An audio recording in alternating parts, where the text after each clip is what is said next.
Sinasabi ni Ms. Acosta, hindi nag-misuse si Vice Presidente Sara Duterte na kahit isang sentimo ng confidential funds. Dating Special Disbursing Officer ng OVP na si Gina Acosta na ginawang witness ng kampo ni Luistro bumaliktad at tumindig kay Vice President Sara Duterte sa pagpapatuloy ng impeachment trial laban sa pangalawang Pangulo. Itinuturing na ngayon ng prosecution panel na hostile witness ang dating Special Disbursing Officer ng Office of the Vice President na si Gina Acosta matapos niyang igiit sa kanyang counter affidavit na walang pananagutan si Vice President Sara Duterte sa umano'y maling paggamit ng milyon-milyong pisong confidential funds. Ayon kay Private Prosecutor Attorney Amando Ligutan, posibleng may conflict of interest dahil kabilang din si Acosta sa mga inirereklamo kasama ang Vice President kaugnay ng umano'y maanumalyang paggamit ng confidential funds. Sa kanyang counter affidavit, malinaw ang naging posisyon ni Acosta. Hindi dapat managot si Vice President Sara Duterte. Salungat ito sa argumento ng prosecution na may pananagutan ang Vice President sa umano'y iligal na paglalabas at paggamit ng nasabing pondo. Lalo pang naging kapansin-pansin ang testimonya ni Acosta nang aminin niyang nananatili pa rin siyang kawani ng OVP bilang co-terminus employee ng Vice President. Inamin din niya na maaari siyang mawala ng trabaho sakaling mapatalsik sa pwesto si Vice President Sara Duterte. Dahil dito, naging sentro ng impeachment proceedings ang testimonya ni Acosta, lalo na ang kanyang mga pahayag na hindi umaayon sa posisyon ng prosecution at ang kanyang kasalukuyang employment status sa OVP. Gayunpaman, ang pagiging hostile witness ay tumutukoy sa posisyon ng isang testigo sa paglilitis at hindi otomatikong nangangahulugang mali o hindi totoo ang kanyang mga pahayag. Ang kredibilidad at bigat ng kanyang testimonya ay mananatiling usapin para sa impeachment court. Kasi nga pinasabina ka. Pinasabina ng impeachment court, di ba po ba? Yes po. Ma'am, na-mention din, nasabi rin na ikaw ay isang special disbursing officer, hindi lang sa Davao City, pati na rin sa Office of the Vice President. Yung tanong now is, what funds? What funds? Anong klaseng pondo po yung didi-disburse nyo bilang isang special disbursing officer po?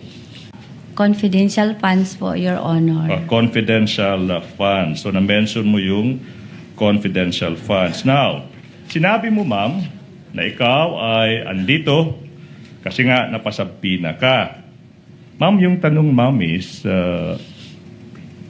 ito po ba ang unang pagkakataon na kayo ay napasabina para tumistigo? This is my second time. Pangalawang time na po ito, Your Honor. And then, pag sinabi niyo pong pangalawang time, ma'am, kailan yun? Kailan yung unang pagkakataon? Yung pong sa House of Representatives, Your Honor. Now, House of Representatives. Maalala niyo yung petsa, ma'am? Kailan kayo nag-appear before the House of Representatives? November 2025. November 2025. Hindi po 2024? 2020.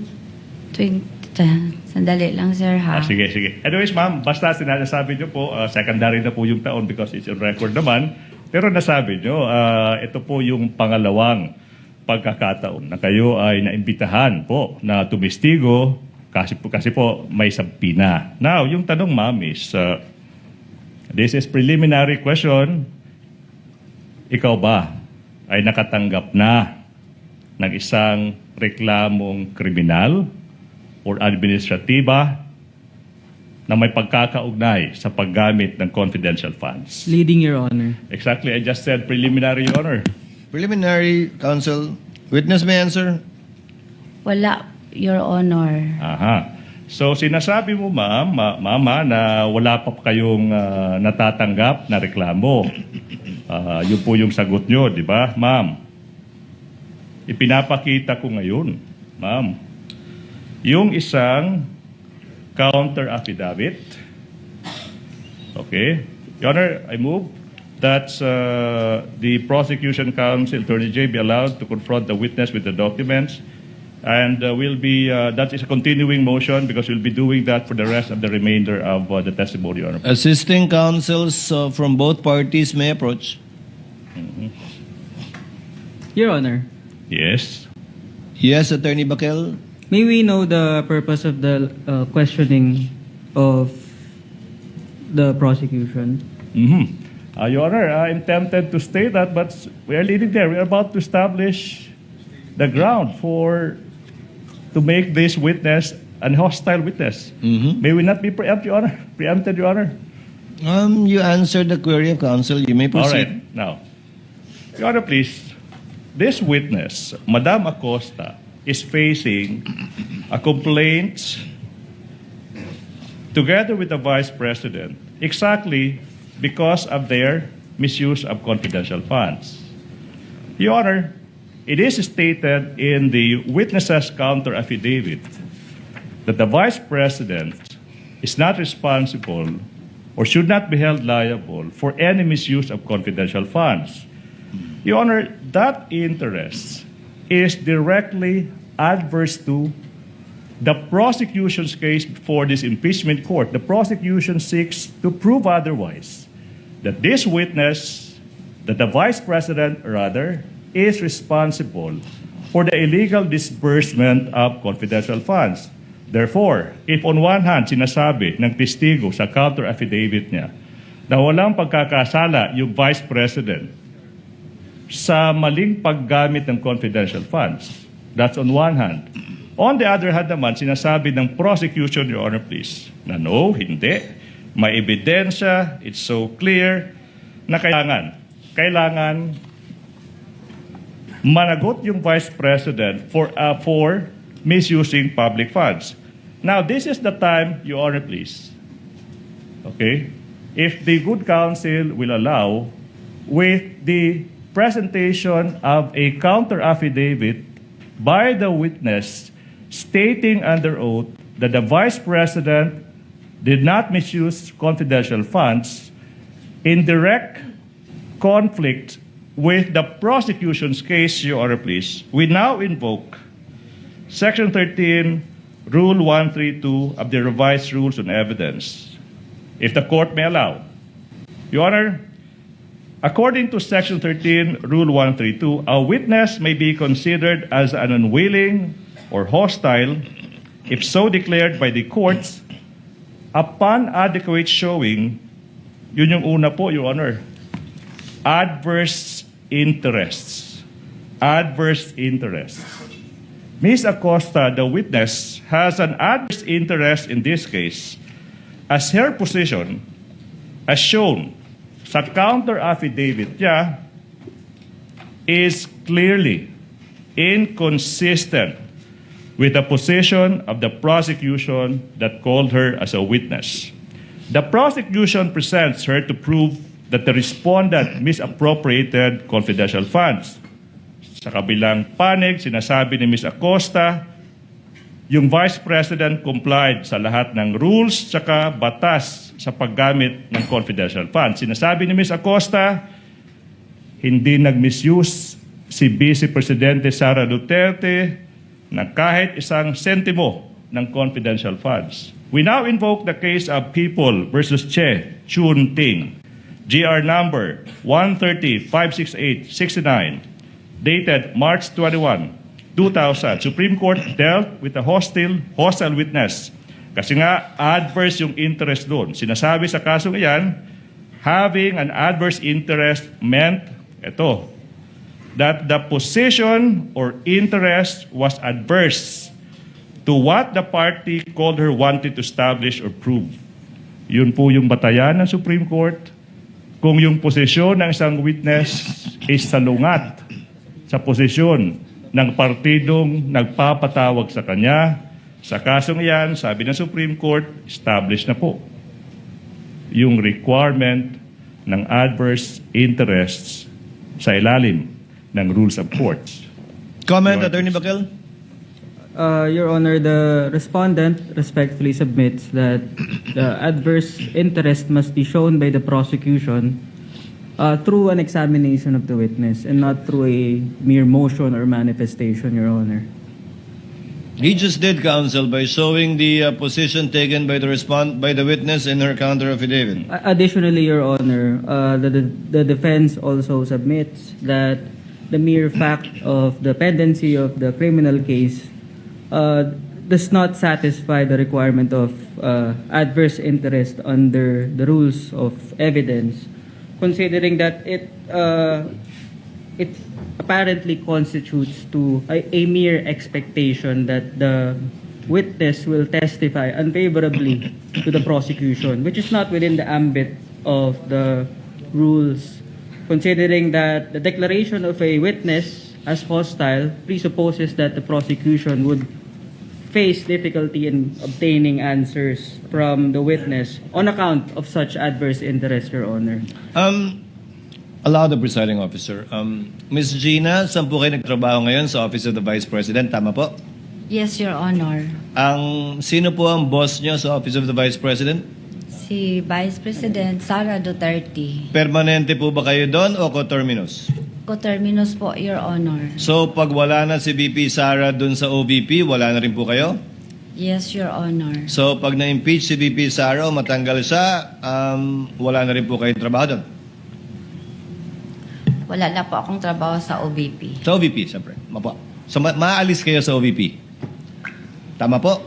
Yes, Your Honor. In addition to the ground raised by Attorney Ligutan that witness has taken a position by virtue of her counter affidavit filed before the Office of the Ombudsman, the court hereby declares the witness to be a hostile witness under and in accordance with Rule 132, Section 13.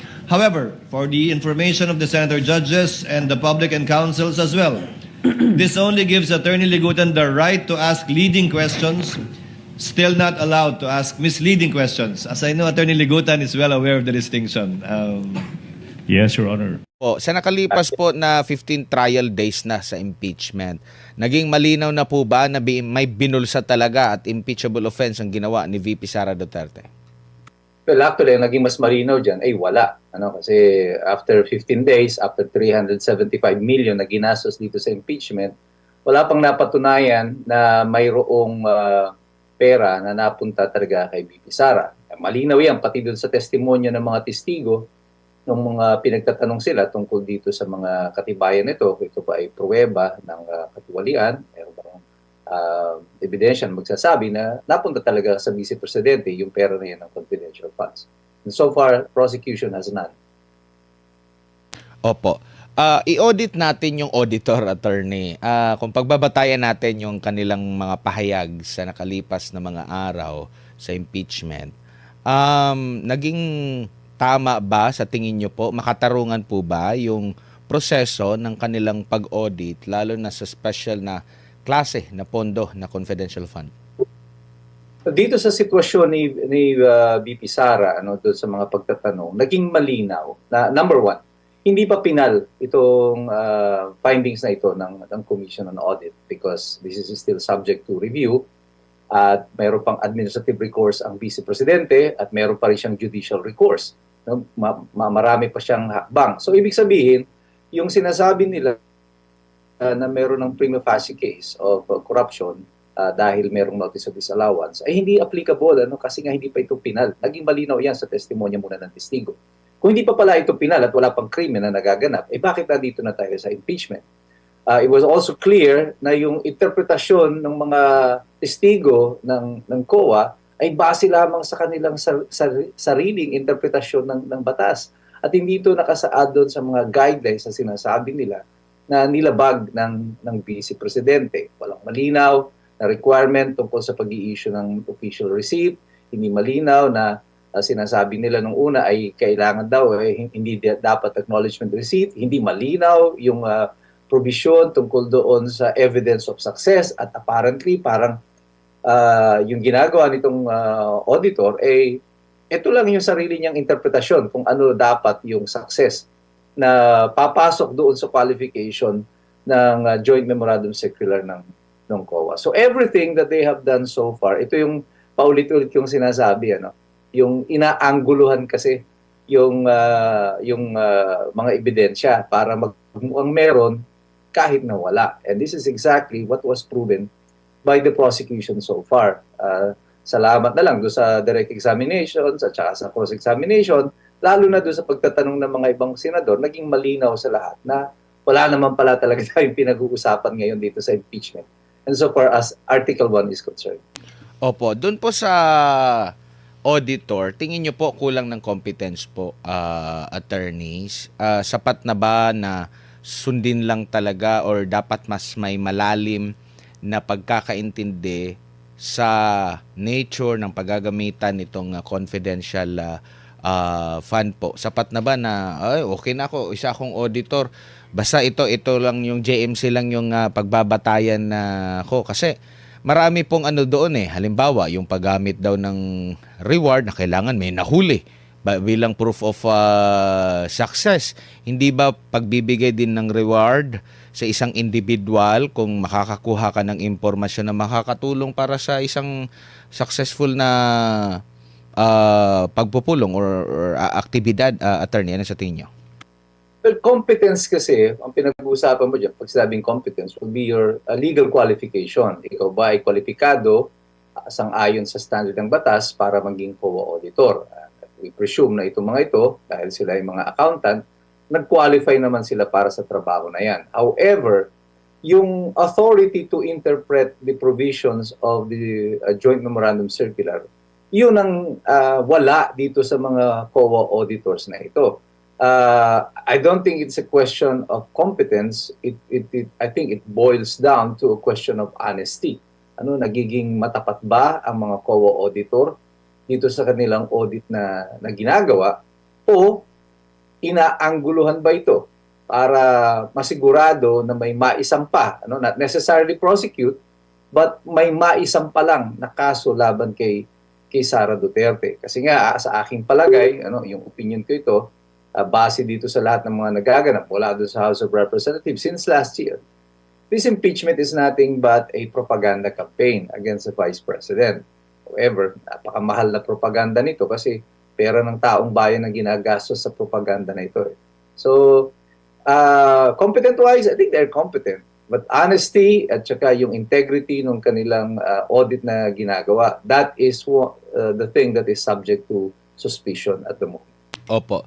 Yung mga insinuation dati pa, yung mga pinupukol na issue kay BP Sara, mula doon kay Mary Grace Piatos, pinaglaanan ng pondo at kung ano-ano pang mga pinalutang mula noon hanggang sa kasalukuyan, pati kahit na sa sa impeachment trial, mayroon pa rin sila mga insinuation. Ito bang lahat sa pagtatanong ng depensa ay nabigyan na po ng linaw at hindi na kailanman pwedeng gamitin ng mga kalaban ni VP Sara na issue laban sa kanya?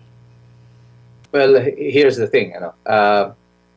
Lagi kong sinasabi, itong impeachment na ito, dalawang korte ang dumidinig nito.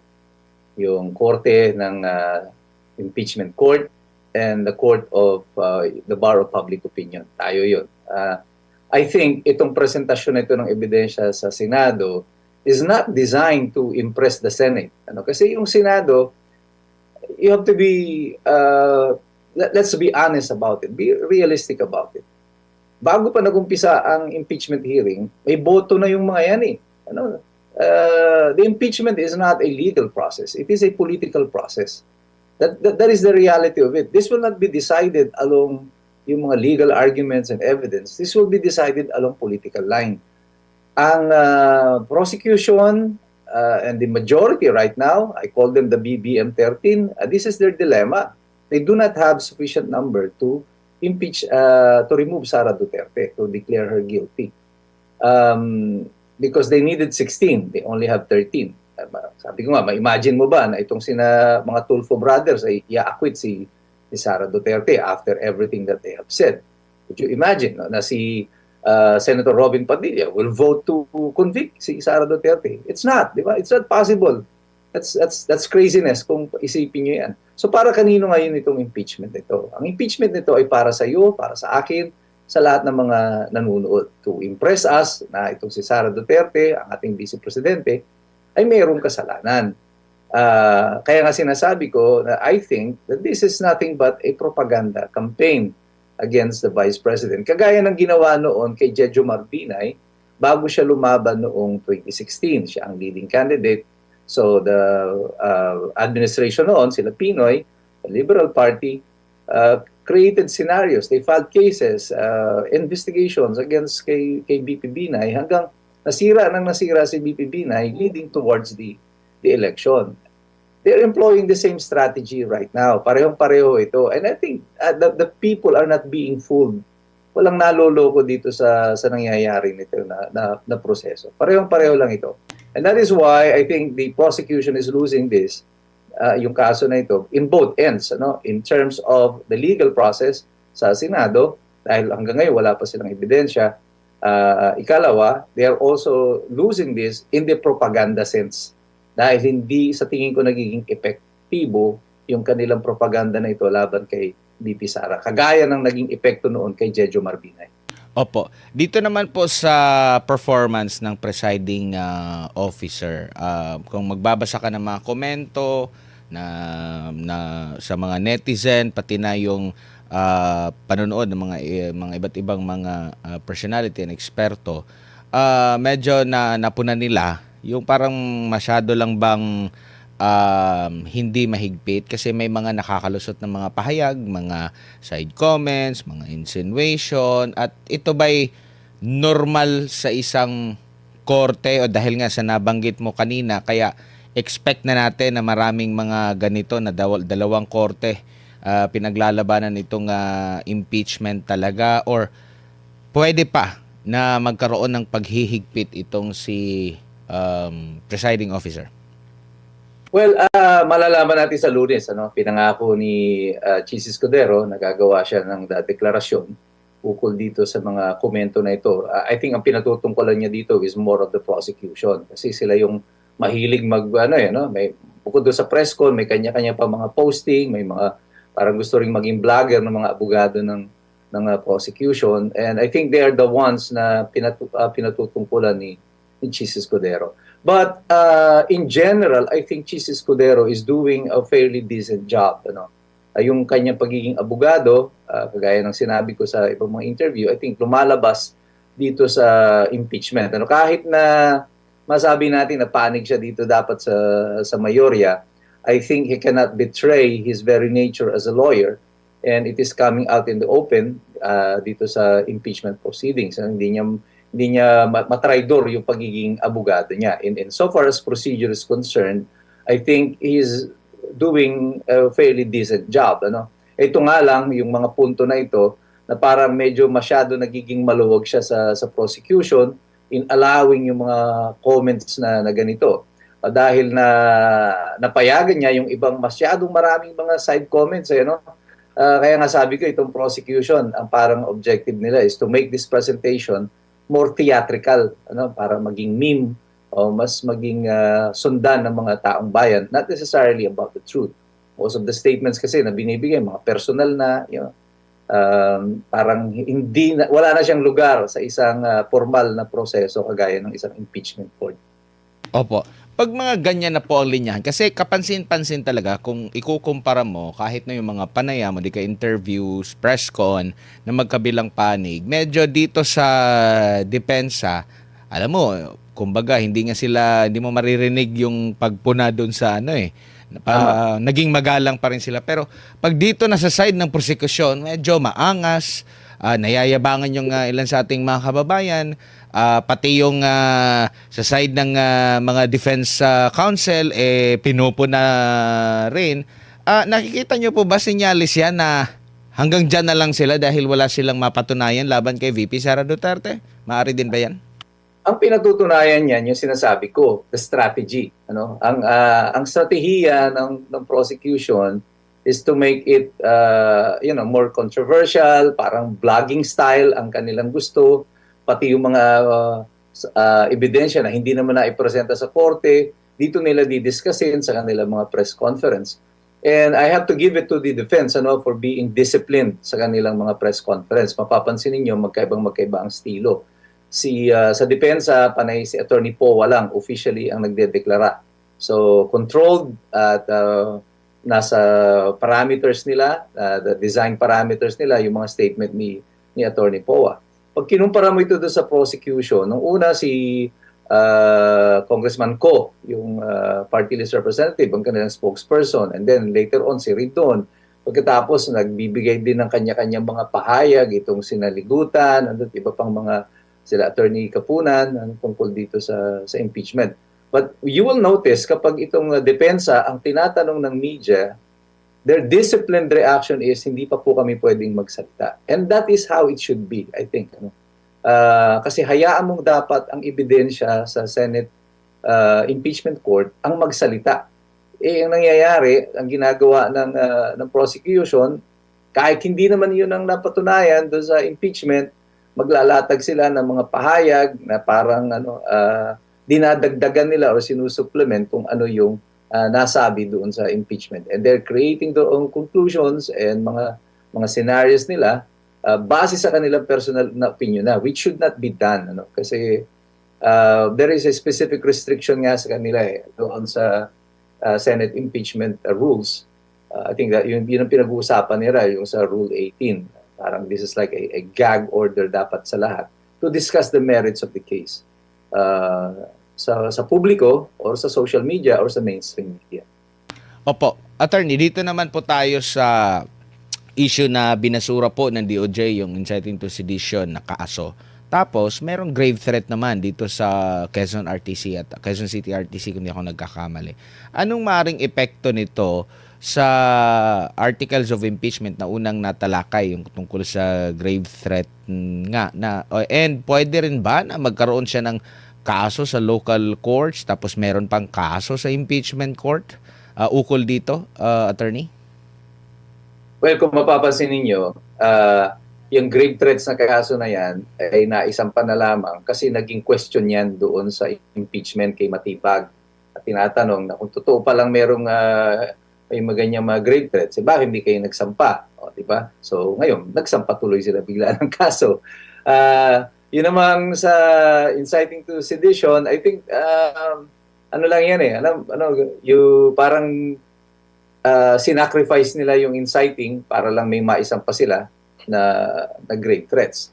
So because it's a long shot yung inciting to sedition, dito sila sa mas mahina na kaso na grave threats. But I don't think it's gonna go anywhere. Ang problema dyan, there is now a possibility of another constitutional challenge kasi pwede pang maging constitutional issue ito. Whether or not the Vice President will be immune from suit, because she is an impeachable officer.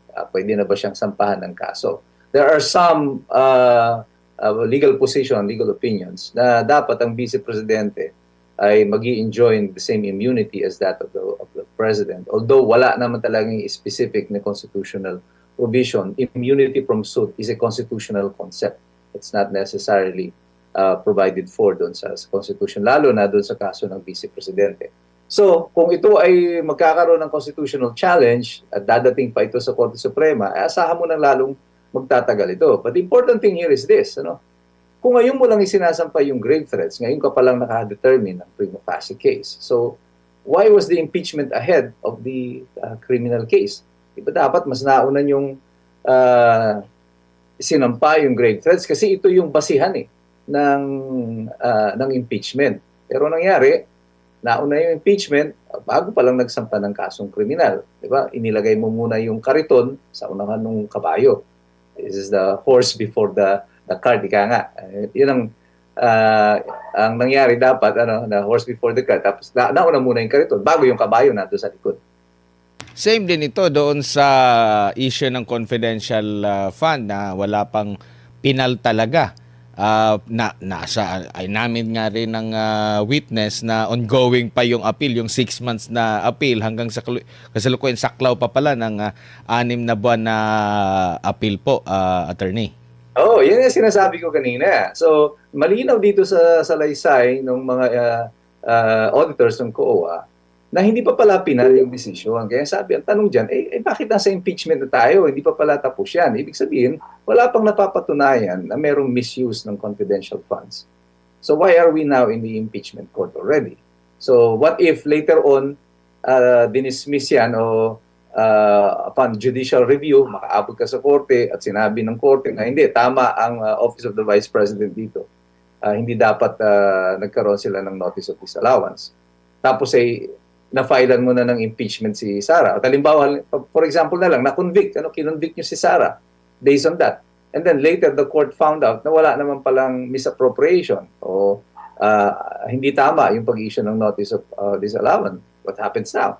So, pwede mo pa bang ibalik yon on the basis na sinabi ng Korte Suprema na walang basihan yung notice of disallowance? So, dito pa lang makikita mo na talagang from the very start, wala talagang basihan itong reklamo na to. Na even yung susunod na mga articles, ang gagamitin nila mga ebidensya, yung sinasabi nila, yung sasampinahan pa, yung mga records ng bangko, This means na bago sila nagsampa ng kaso sa impeachment court, hindi pa nila hawak yung kumpletong mga ebidensya.